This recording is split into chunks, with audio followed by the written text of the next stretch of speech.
Thursday night matchup worth the hype. A matchup of two 4-1 teams as the Eagles face the Panthers. Both of these teams' early success can be attributed to winning the possession battle and on third down, as they are the top two teams in those areas. Cam Newton looks to be back. He's thrown for 300 yards in each of his last two games and can become the first Panthers quarterback to do so in 3 straight games. And then there's Carson Wentz. He's looking for his third road win of the year, just 1-7 on the road in 2016. Wentz's QBR on the road 21 points better than it was during his rookie campaign. Sal Paolantonio joins us now from the Carolinas. And Sal, you talked to Coach Ron Rivera about his quarterback. What'd he tell you? Well, Panthers head coach Ron Rivera, Wendy, called me last night from his car on his way to the team hotel. And we had a very long conversation about Cam Newton, particularly about how Cam Newton has recovered from this shoulder surgery. And he said, you know what? Cam Newton really didn't have a preseason. We didn't have a normal preseason because he couldn't practice, he couldn't throw. But now that he can practice and throw, things are more back to normal. He's getting his timing down and his rhythm down. And, you know, they've gone to a more short and intermediate passing game. Christian McCaffrey has really been something special for them. I want you to take a look at this particular play. This is 2 weeks ago in New England. Christian McCaffrey does what's called an orbit rollout behind Cam Newton, goes from left to right, and that draws the Patriots defense with him. And Cam Newton throws to the left side, and they score on a 28-yard touchdown pass. So even as a decoy, Christian McCaffrey really helps Cam Newton in this short and intermediate passing game. And as for Carson Wentz, you know, it has all been on third down for Carson Wentz. He's really improved his third down production, and players and coaches are telling me that what they see is his ability to see the defense, call the protection, and the Eagles are doing a better job of protecting him in the pocket with blitz pickup, and his feet, his ability to move out of the way of the pass rush on third down has been crucial. So those are the two things that help these two quarterbacks early on produce. One on first down, because Cam Newton has been completing 75% of his passes on first down, best in the National Football League. And Carson Wentz on third down, #1 passer rating on third down in the National Football League. And, you know, Wendy, let me go some inside baseball with you on this field right now. If you look at this field, the crown has been removed on the field, and they put in a new drainage system. Any NFL player who's played on this field knows that they've had problems with drainage, especially in heavy rain. So why is that important? Because tonight it's really going to get tested. They're supposed to get rain starting at 7 o'clock all the way through game time, 30, 40, 50% humidity and rain throughout 60. the game during Thursday Night Football. Wendy? Sal, thank you. Even so, he's ready. He's got the shades on, even though it's going to rain, Sal. And it's interesting, the Southeast has been very dry, so that field will be tested when all of that water pours in tonight. Touchscreen Teddy is back. Come right? on, Teddy. Touchscreen That's Teddy. my favorite part of the week, and we're going to talk about this game. Veteran tight end Zach Ertz has been critical for a young quarterback. Show us how. Yes, I'll show you here. See, now he's doing a walkover. Sometimes he starts over there, but now I'm short on time, so I got to jog a little bit. All right, so we got our heavy personnel in right now, and Zach Ertz has been huge for Carson Wentz this year. Heavy personnel, I say that because, let's go here, because LeGarrette Blount's in the backfield, and right up top, what they have are 3 tight ends up there. You see it, Zach Ertz, Brent Selleck, and Trey Burton. What they're trying to do is just clear some space based on the man-to-man coverage that Arizona's playing here, because in the red zone, and you're on a 3rd and 6 in the red zone, your chances of getting man coverage are very high. So you run a little shallow cross there, you run to the flat, and you'll see the matchups there. The matchups are, okay, here's our man matchups right here. Man coverage right here, man coverage up here, and this is only to create space for Ertz. The big body of Ertz, 6'5", right there, one-on-one on the Arizona defender, takes him outside, tries to grab him, back inside. Ertz wins physically, and when you have a defender like this, not able to cover a guy because he's stumbling, you know you got size, you know you got a relationship with your quarterback, and also the play call that gets a big physical tight end to the end zone. So Wendy, is Ertz a great player? Yes, but it's a relationship he has with the quarterback. It's Doug Peterson calling creative routes to get him space in the red area to work his magic. That's everything going on right now. Everything is right now for the Philadelphia Eagles when you're talking about throwing their tight end Ertz. We talk about the talent, but also the system and all those pieces that come together to really make it click, which is what we're seeing. Now, speaking of clicking, first we were talking patience, and then we said maybe we should panic.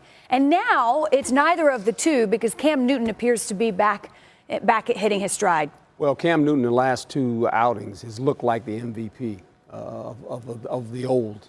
When you think about what he's been able to accomplish, 30 points a game. And what he's done now, he's defined his game a lot of ways. He is more accurate in the pocket here. Watch him here.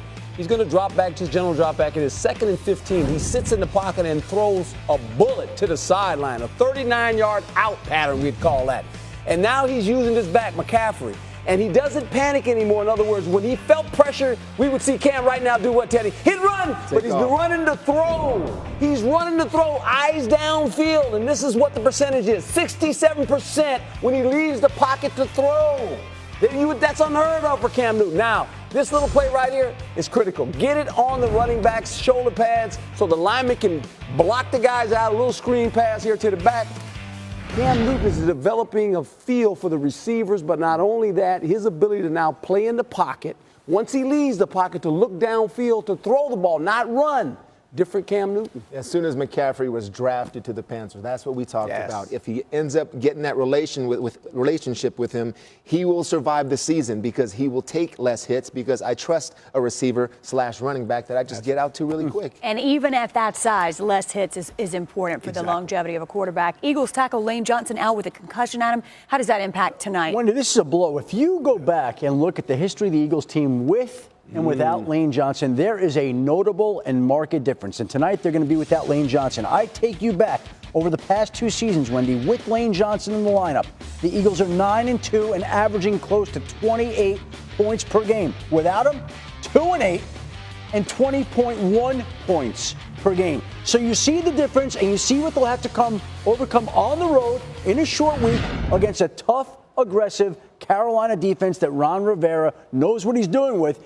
He'll figure out how to exploit that matchup. It'll put more pressure on Carson Wentz tonight. It'll put more pressure on the Eagles offense. Eagles, Panthers tonight. The spotlight, of course, on the quarterbacks. And by the way, happy belated birthday to our Hall of Fame quarterback, Steve Young, who joins us now. Steve, happy birthday. Yesterday, I believe, yes?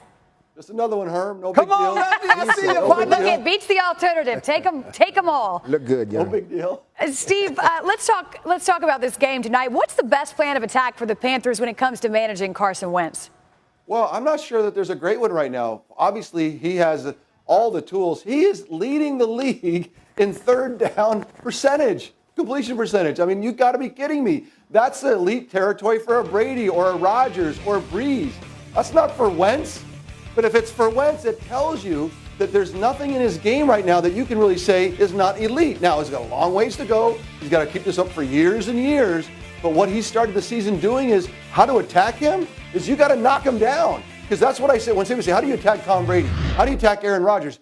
Well, all the things that they can do, move the pocket, take care of things, you got to go knock him down. So Carson Wentz, as of right now, the only way I know how to defend him is go knock him down. Knock him down. How about this on the flip side? Cam Newton, as you heard Herm say, and Sal clearly has found his stride. What's the best way to defend Newton? Well, philosophically, the Carolina Panthers have kind of figured out a way to have him be more the orchestrator, the point guard of the offense, rather than to carry so much water. I think that's a really smart move. His completion percentage is in the 60s, where historically he's been in the 50s. If that continues, that's going to be very difficult. I think what they do is to get to Cam, because he wants to get the ball out more quickly, is to do what the Patriots have done defensively for years. Just grab, hold, maim, try to control hands on receivers. So if I can't get to you necessarily but I'm going to make you pat the ball, wonder about timing, and then now all of a sudden you're not a high 60s completion guy. You're a mid 50s completion guy. And if that happens, then Cam Newton, you can start to, because he's always going to have his physicality in the background. You're not going to be able to get rid of that, and that's going to be a weapon no matter what. But if you can kind of get him into the mid-50s in completion percentage, you got a better shot of beating him. Which means he's got to move because you're right. He's completed 63% of his passes at 15 yards or more down the field. That leads the league. Steve, thank you. We'll be back with you. Redskins left tackle Trent Williams is not practicing today. The reason, a knee issue. Running back Rob Kelly also not working. Coach Jay Gruden called Kelly a long shot to play on Sunday.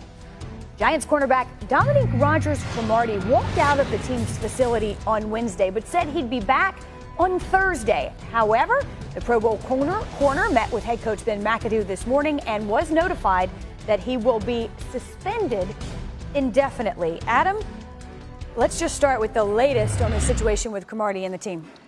He's not going to play against his former team, the Denver Broncos, this weekend. He can be suspended up to 4 games under the terms of the collective bargaining agreement. The Giants already have gone ahead and signed a cornerback off their practice squad onto the roster to take up DRC's spot. For every game that he doesn't play, he loses $410,588 in salary. Now, this goes back to basically incidents over the course of the last week. He's left the team on multiple occasions. He got very upset, visibly upset during Sunday's game, throwing his helmet. He disagreed with Ben McAdoo and the way things were handled. And however you want to break this down, whether it's from the cornerback's perspective or the team's perspective, it's not good, Herm. It is just another log on the fire of what has become a dumpster season for the New York Giants. Well, I do know this. If you're looking at the team, the organization, and you're talking about from management to the head coach, when things happen like this, when you're 0-5, you have to have discipline at that point. You can't warrant any outbursts. You have to let the players know, hey, we're 0-5, but guess what? This is how it's going to work, guys. Because this is the worst thing that can happen to you. I've been in these situations where you don't start off real fast. 2 things have to happen. I've always said this with the head coach. You better have relationships with the players. Okay, it's not just X's and O's. You better have relationships. Because when you hit these speed bumps like this, there's got to be somebody in charge that says, you know what, men, we're showing up at 1:05 to practice today, and if you're late, you're late. Okay? And the players got to know that. And until you're willing to do that, all of a sudden, you have no discipline. Discipline is even more important now when you're losing than when you're winning. You just can't let this get out of hand. No. You can't let this continue. Slippery slope, for I'm players. sure.